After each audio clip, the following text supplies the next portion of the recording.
Welcome to episode, is this 62? I think it's 62. 62 of Roll or Die. Today we have Black Belt powerhouse couple Ariel Tabak and Hope Douglas. Woohoo. Welcome. Thanks for joining us, guys. Thank you. Cool. You guys have just been at some sort of seminar this morning, running some sort of seminar right here? Last night, yesterday? Yesterday we had the seminar. Yeah, we did a no-gi seminar. This one. Oh yeah, I should be wearing the shirt as well.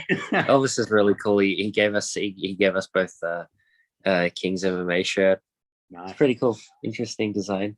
Nice. Merc, show us a bit more. We can only see your heads. So. Oh, thanks. Oh yeah, nice. Yeah, nice. Yeah, nice. Very nice. So you guys are up in Sydney at the moment? Yeah, that's right. Yeah. And you are looking at running a camp in Byron Bay in about 3 weeks' time. Is that right? Tell us about that. Okay, so we have a camp scheduled in Byron Bay from the 4th till the 7th of June. So it runs over 4 days. It's myself, Ari, Taliesin, and Levi, and it's running out of Talison's gym, the Academy. Yeah, it's both gi and no gi. Sweet. And is there a focus of the seminar? Oh, it's gi and no gi, but is it a legs focused kind of event, or is it like what's the intention? Or so there's no particular focus. So each one of the coaches are going to be doing like a seminar about technical difficulties. Sorry. That's right. Yeah, each of the coaches are doing a seminar on their own choice. But I'm pretty sure Levi is doing a no-gi seminar, or maybe Taliesin. I'm not sure. But Levi and Taliesin. Levi and Taliesin are doing the no-gi seminar. Cool. So I'm sure they're going to show some kind of leg entry stuff from there. Yeah, cool. Taliesin himself has got he's won no-gi worlds at Black Belt. I think it was end of last year or maybe 2019. 2019 it was, yeah. And Levi, I mean, he's obviously known as the gi guy, but he's actually got a very good understanding of the leg entanglement game, and he's quite good at no-gi as well. Yeah, he's training a lot with Lockie at the moment in Melbourne. Right. So yeah, it'll be interesting to see what they bring to the table in the next few no-gi competitions. That'd be awesome. And how is there still spots available? How much does it cost? Like, let's get the promotion of that event sorted out. That's fantastic. The tickets are available online. Yeah. I think we've got the links in our profiles on Instagram. So if you're interested in getting tickets, have a look through the link. Okay. We'll add the links on this as well when when this drops in about a week or so as well. Yeah, so, awesome. Yeah. Yeah. So Ari and I will be teaching the gi seminars at the camp. Mm-hmm. There's no particular focus, but I think that we will be working along the same conceptual lines and working together to offer something. Brilliant. Okay, well, thanks for post those links. Now I've just got to put a pause on all of this for a second because it's Mother's Day, and I don't think we've acknowledged that. Are you a mother, Hope? Yes. Right, and I have happy Mother's Day to you, ladies. Yeah, happy Mother's Day. Thank you. Happy Mother's Day, Kim. Happy Mother's Day to all the mothers out there. Happy Mother's Day to especially BJJ mums. I think they're the greatest kind of mum. I wish my mum was a BJJ mum. But a black belt, holy shit, that's just amazing. No one would mess with me if my mum was a black belt in BJJ. What is that like, Hope? Because I haven't gone in with my kids to jiu-jitsu, but your daughter has done quite a bit of jiu-jitsu. How does that go? Like having a mum as a jiu-jitsu, pretty much world level black belt jiu-jitsu, and then how's she going with her jiu-jitsu? Oh, she's at the stage that she's really getting into it for herself. For the last till she was about 7 or 8, she kind of just was mucking up in the gym and just there because I was there. But the last few years she's really gotten into it for herself. She's starting to build her own game. She gets private lessons from people, and she's a little berimbolo machine. So yeah. Oh, wow. And she loves to compete as well, so that's cool. Awesome. And Hope, you've also been really involved with Australian Girls in Gi. Tell us a bit more about that, especially at that sort of junior kids level sort of thing. So if anyone's listening who has younger kids out there, would you have any advice for them about getting them into jiu-jitsu or keeping them in jiu-jitsu or things like that, particularly girls, I guess? It's a really tricky one. I think it's got to just be enjoyable. Like, I know my daughter Mia, she went through a phase where she didn't want to do jiu-jitsu, so I didn't make her go. That probably lasted about a year.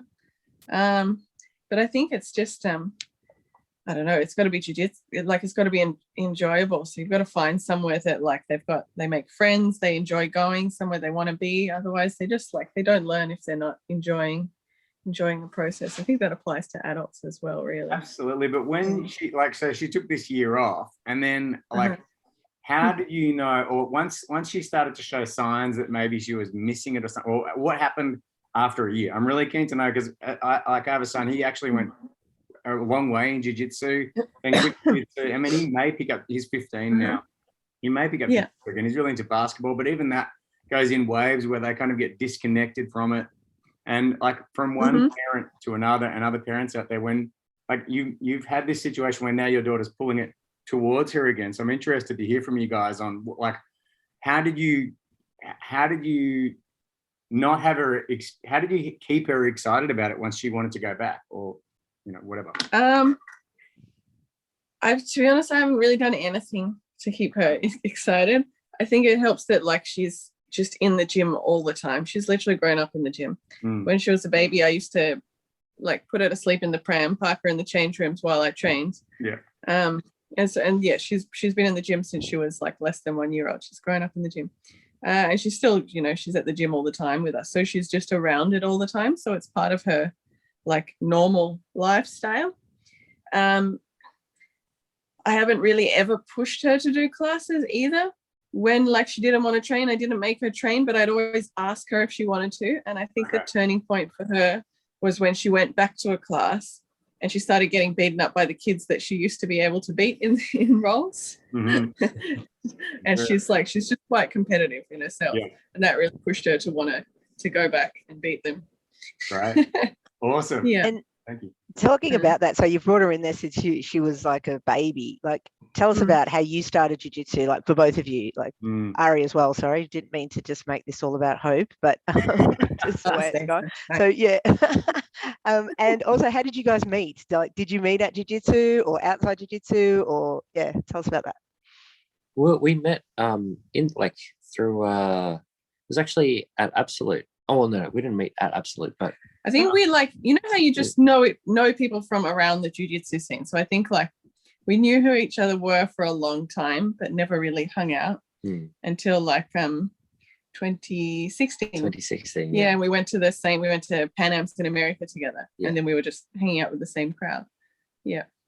Wow. And what about how you started jiu-jitsu, like for both of you? Like, a lot of people that we have on this show, they've been doing jiu-jitsu for like 20 plus years. So they started like when the UFC kind of first came in. You guys are both a bit younger. So tell us about your beginnings and what brought you to jiu-jitsu. I started doing karate when I was a kid, when I was like 6. But through that karate school, when some of the Brazilians came out, I would have been like 9, I think. Marcelo Hizenji, who owns Gracie Barra in Sydney, he started coming and doing jiu-jitsu seminars at our karate school. So I started doing that, like a little bit of jiu-jitsu then. I competed at the Pan Packs, I think when I was like 9, 10, 11 during those years. So I competed quite young. I think I got to like, I don't know, maybe like orange or I don't even know if I got my green belt. But then I stopped for a few years and then went back again as a teenager, I think at 15. And then I'm training with Marcelo. We'd moved to Sydney. My family had moved to Sydney at that time. So went and trained then like every day with Marcelo at his Gracie Barra Academy in Manly, and got my blue belt at 16, and then stopped again for a few years. I had my daughter Mia when I was 20, and really like I wanted to get into jiu-jitsu again as just like a hobby, like something to do to get me out of the house. It was something that I already knew, something that was familiar. It was like just the sport that I'd done. So I got back into it, and then started working at the gym and ended up just doing jiu-jitsu full time. And that was like 10 years ago now. So I've been doing it full time since then. Wow. Yeah. That's a beautiful story. Thank you. And Ari? So I started when I was about 15. I had background in Taekwondo, and I felt like it just wasn't, for me, it wasn't like the most realistic martial art. So I wanted to do something a bit more practical. So I initially looked for a Muay Thai gym, couldn't find a Muay Thai gym, ended up finding an MMA gym in Melbourne. What gym was that? Melbourne Health and Fitness was the first gym I trained at. Okay, cool. And I was there for MMA sounding name, brother. yeah. What's it called? So I started off in the teen MMA class.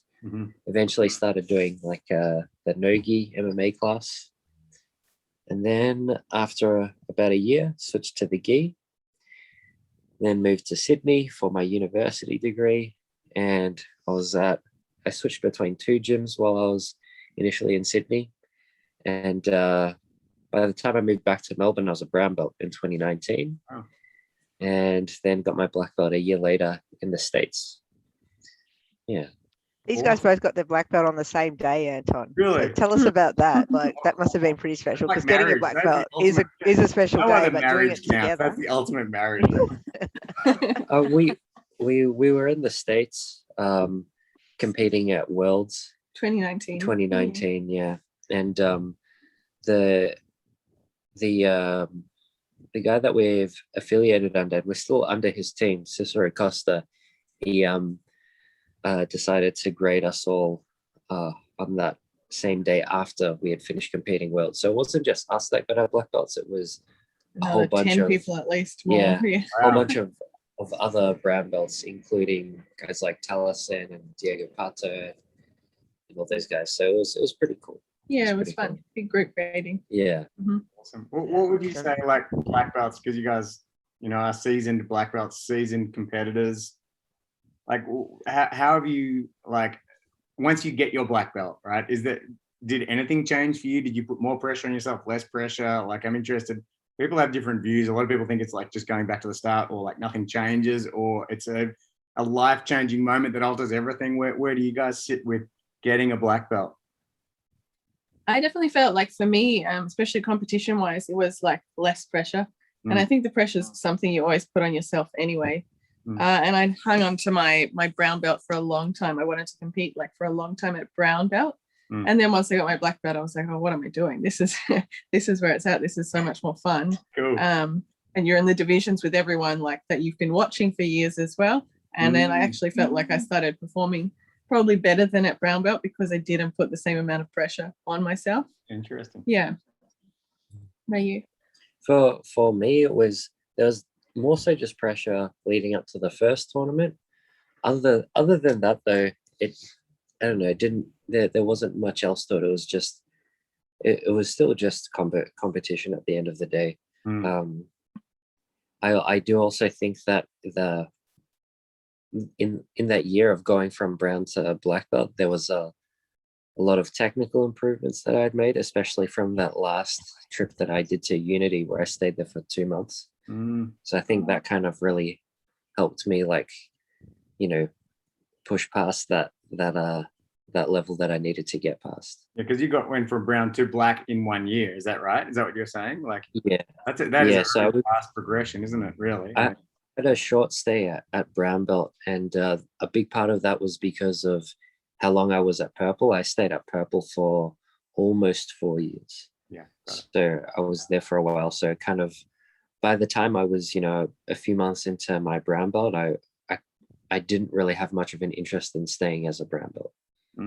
Whereas at purple belt, I wanted to stay at purple belt for a while. Wow. Yeah. Okay. Kim's going to ask a question. I'm circling. Yeah. Well, the reason I ran off before, sorry guys, normally when we have guests on, I try and find something like on YouTube or whatever, and we play it in the background. I didn't realize that my volume was like playing high as well. Sorry about that. So yeah, the plan was to play like some of your fights from especially like the Grand Slam, because you guys are pretty much like professional jiu-jitsu players, in Australia. Like, tell us about that. Like, what did that just sort of evolve, or was that something that you made a conscious decision? Because I guess there's not a lot of people at your level in Australia, and people that do pretty much make jiu-jitsu like your life, would you say? Like that's kind of your thing. Like, was that something that just kind of happened through like evolution, or did you kind of direct your attention to that? I think for me it was kind of through like evolution and just working in the gym all the time as well. It was something that like just progressively grew. Like I wanted to, like I was working in the gym, so I was, you know, around jiu-jitsu full time. I wanted to do it full time. Then I'd start competing, and then I'd see competitions overseas, and I'd want to go to those. And then the more opportunities that you start seeing come up, like the more you sort of push for it. And yeah, just we've really been doing it like full time for quite a while now. For me, one thing that I noticed was when I first started training as a white belt, I had this particular perception of what jiu-jitsu competition was like. And then when I started to actually jump in more competitions, and then I started to go overseas and see what competition was like, you know, at the Black Belt Worlds, I started to get a much better understanding of what the culture of jiu-jitsu competition was, and particularly getting that perception of the culture of Brazilian jiu-jitsu competition was what really, I was very attracted to that kind of culture, and it made me, you know, want to actually immerse myself more in the competition scene. What is the culture? What is the culture of Brazilian jiu-jitsu competition? Because I don't think I've discovered it. I'm scared of competing. I grow through competing, but I don't think I'm connected to the culture because I'm just too busy worrying about myself. You know what I mean? So please do share that with me, man. You know what's funny? As I was actually explaining, as I was actually saying that, I was thinking, oh, am I actually going to explain what the culture of the jiu-jitsu is? It's very hard to actually explain. Yeah. I could chuck in a few words, but I feel like it wouldn't do it justice. But there's a particular like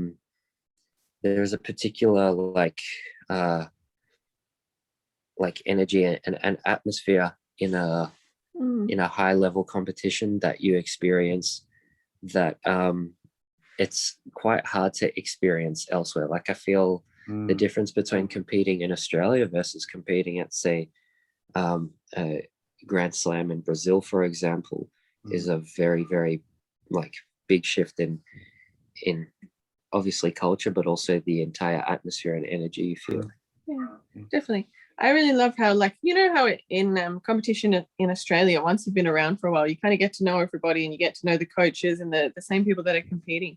I feel like it's the same for the international comps as well. You really get to know like most of the faces that are there all the time, and the coaches and the referees. And then you rock up in like a different country like Portugal or Abu Dhabi or wherever you are, and you the whole week, like leading up to the comp, you're training with like your international friends, and they're all training for the same comps together. You're all cheering each other on from the sidelines. Everybody's like there together and watching. Like it's a really really cool experience. And then a couple of months later you'll see them, or a month later you'll see them all in a different country again.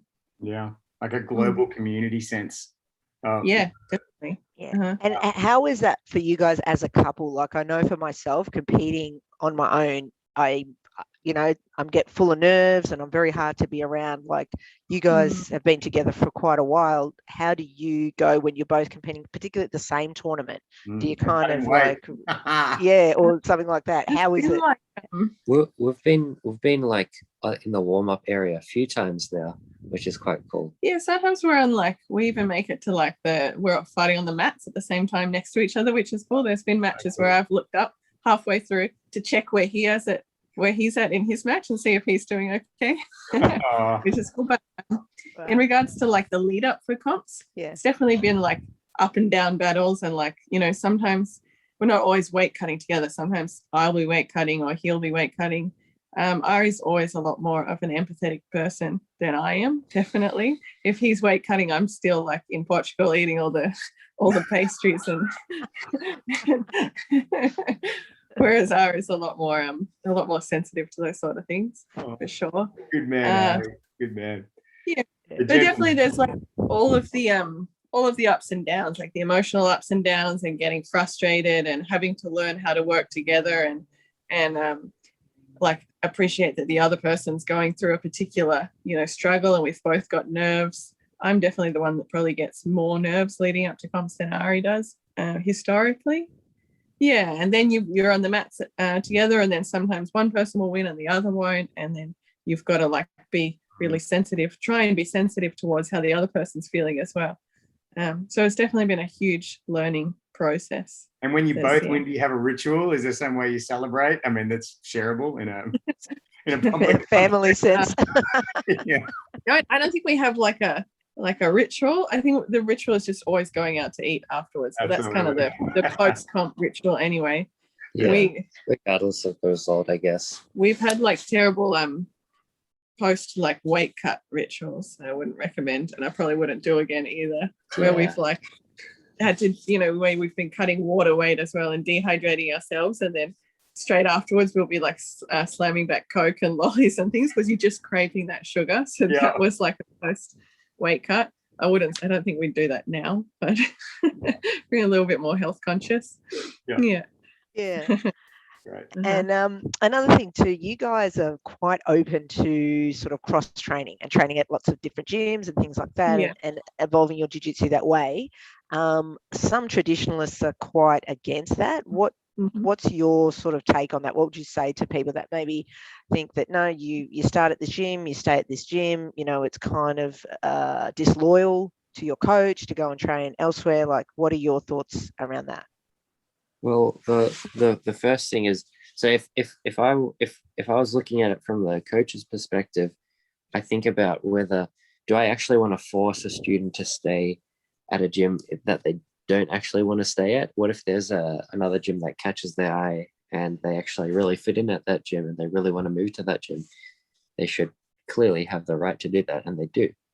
The other thing is, in regards to cross training, whilst staying at one gym, you're actually going to help build the standard of your gym by allowing your students to do that. So if let's say you have one gym that is very set in very more like less modern, more old school style of jiu-jitsu, if you have a few students that are cross-training with more modern game, cross-training at gyms that have a more modern game, they're going to be not only improving their own technique, but once they come back and train with the guys at their home gym, they're actually going to be, it's almost like by osmosis, they're going to be improving and raising the standard of the gym. Yeah. It's very self-explanatory and obvious how that thing works. And I think that the people that do get very petty with that sort of thing, that's what really hinders the overall growth of that gym. Yeah. Especially from a competition. As you say, it's obvious, and yet every time we ask this question, and we ask it a lot, we get slightly different answers that do give us and our viewers slightly different views. And definitely I hadn't pondered, how it can shift and raise the standard of your gym, and I really do think that that's a powerful view. I really do. Well, what's a funny thing that we're doing now? Well, what's funny with kind of like one of the results of what we have achieved in Sydney is so at the gym that we train at in Sydney, I'm training mainly at a gym in Lidcombe, and this gym it is part of it's a My BJJ gym, except it's not essentially run like the standard My BJJ. It's a bit more unorthodox, and we actually have a midday session, and it's a comp class session. It's completely self-directed. So when you go to that gym, you are choosing what you're going to be drilling, and it's all on you basically to kind of improve your own technique. You're not relying on a coach. Obviously you can get help from the guys there, but that's a separate thing. So it's drilling and sparring. And the other cool thing with that is that we have people from different gyms coming down. And so none of us are actually on the same team in this gym, but we all train together constantly. Yeah. And the interesting thing is seeing other people that occasionally come down to cross train, and it's quite funny just seeing them get blown away by, how they feel after they've rolled with all of us, especially some of the blue belts that we have at this gym as well.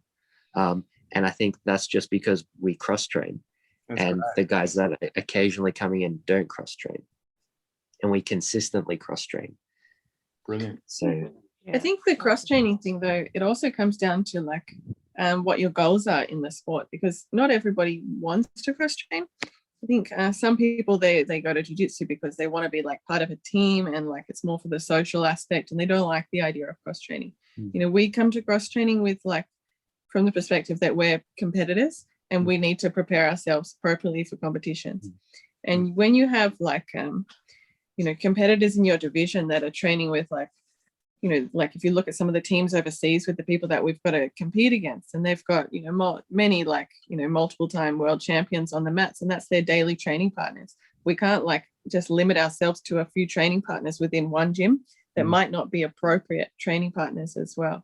Like, you know, it's not appropriate for me prepping for a lightweight, you know, female black belt division to just roll with 80 kilo like blue belt guys all the time. It's just like, you know, sure, I could get something potentially from that role, but it's not the same preparation. So we've got to like then try and find the most appropriate training partners possible, which like I think applies to everybody, but especially like as a female in the sport, like there's no one gym that I can go to and get like a good spread of high level females on the mats. So I end up going and training between like quite a few different gyms with the best females that I can find, so that I can get the most appropriate training to then take into competition. Yeah. Absolutely. And we're all in the same boat, actually. Now, I mean, Kim is not only female, she's a master female. I'm a master male. I'm a purple belt. So you're right. We all have our own niche of what we're looking for, unless you're the cookie cutter, stereotypical 20-year-old blue belt who's, you know, most of the people on the mats, let's say. Like they can train in their own gym. But to find, for people like myself, we all have our own niche that we need to find, and to cross train is one of the best ways to find more people like ourselves. I definitely think that's true. So do you think? Sorry, go on. Sorry, the other thing is, I'm sure there's also the element of cross training for the social purpose as well. You know, what if say, you know, the reason why you're at a certain gym is because, you know, it's close to your home, close to work, but all your close friends are training at another gym. You know, you're occasionally going to want to train at that gym too, which should totally be okay. And if you want to find love in BJJ, you don't want to preferably do that at your own gym as well. You know what I mean? You want to be able to roam around because you don't, you know, it's important, you know? Yeah. And do you think that having that, that what you were saying is okay if you are still, say, at a blue belt or say early purple belt level, where you're still evolving your game, if you haven't got a coach there to sort of like help you along? How do you guys go? I mean, you're both black belts, so you're fairly far along in your journey, but how do you think someone would go who's still fairly early-ish on in their progress, not having that person to sort of mentor them, or do you think it's still okay? Well, I think firstly, it's completely dependent on the individual.